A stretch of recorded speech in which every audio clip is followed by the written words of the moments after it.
We talk about creating an offer. One of the components of that offer is uh, it's kind of the how it works section, but this simple takeaway here is, how does this benefit me?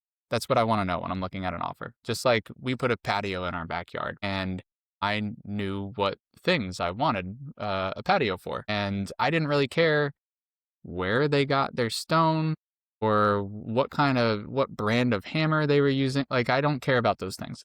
Those are features. What I cared about were the benefits. And a lot of times, have you ever heard of the curse of knowledge? Is that okay? It's the number one problem in communication. Yeah, There we but go. for those who are not familiar with it, yeah, feel free to describe it. Yeah. Well, essentially, fill in any blanks here if you think I'm missing them. But the curse of knowledge is essentially, the more you know, the harder it is to communicate that knowledge to someone, especially someone who is novice or is not as knowledgeable as you are. And we tend to let that expertise and knowledge, the curse of knowledge, get in the way of actually teaching or explaining that to someone else.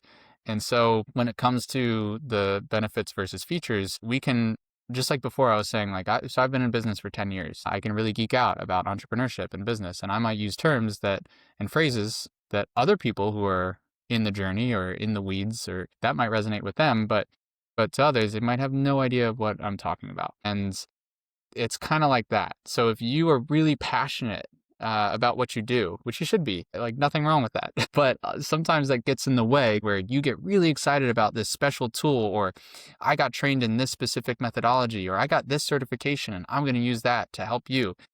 They don't, your typical average buyer, like, doesn't know. They don't know. And if you think of the marketing stages of awareness, the percentage of the market, specifically whatever your target market is, there's such a small percentage of them that are product aware, and before that solution aware, and before that problem aware. Like, a lot of people just don't know. And so you have to be able to speak on simple terms to people who are maybe only pain aware. They know their experience. That's like when you go to the doctor. It's like, doc, my knee hurts. Don't know why.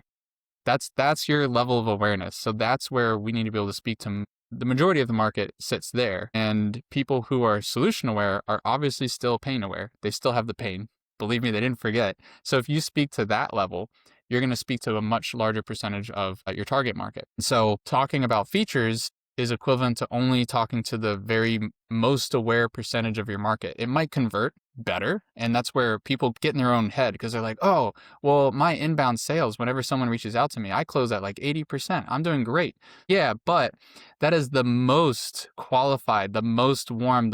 That's not real. Yes, they became clients, but if you're talking to a bigger audience or a colder market, it's not going to close like that. You got to be able to speak to their pain points. And so what you need to speak to are the benefits and the problems that you are actually helping to solve.